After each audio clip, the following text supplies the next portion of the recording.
Piştî zivistaneke dirêj got hate naskirin bi baranên xwe yî pir, tevaya kolan û jadeyên bajar û bajarokên Herêmê têk çûne.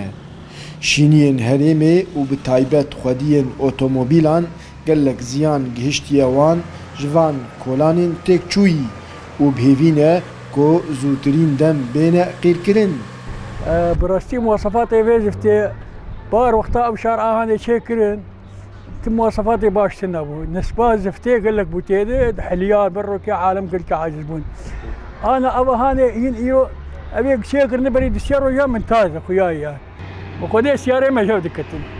Welatî bi tirsin ku qîrkirina vê salê weke sala çûyî be.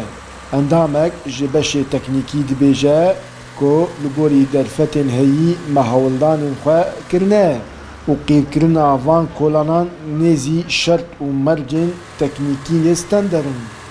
الزفت المشغول حاليا يعني مقدم من شركة زاغروس.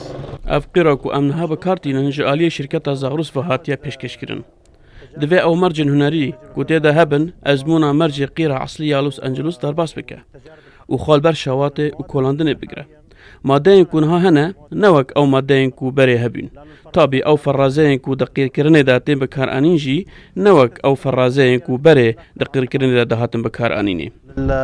للتربة المسوية طبعا. Ji destpêka heyva Gulanê tevaya şaredariyên bajar û bajarokên Herêmê dest bi qîrkirina kolanan kirine. Ji şaredariya Rojhilatî bajarê Hesekê heftê milyon lêreyê Sûrî hatiye terxandin weke qonaxa yekem ji vê projeyê. مخصصاتي ما حفتي مليون تقريبا 7000 متر مربعة.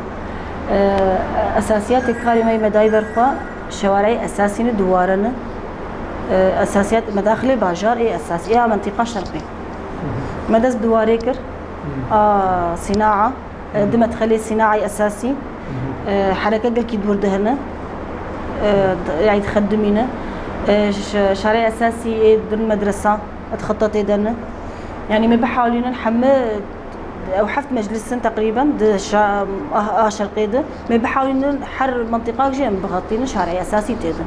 Ji bo yî pêşkêşkirina xizmetguzariyan ji welatiyan re desteya şaredariyan ya rêveberiya Xweser 42 milyar lêreyên Sûrî terxandiye û li gorî wan ku pirîna van peran wê herin ji bo qîrkirina kolan û cadeyan.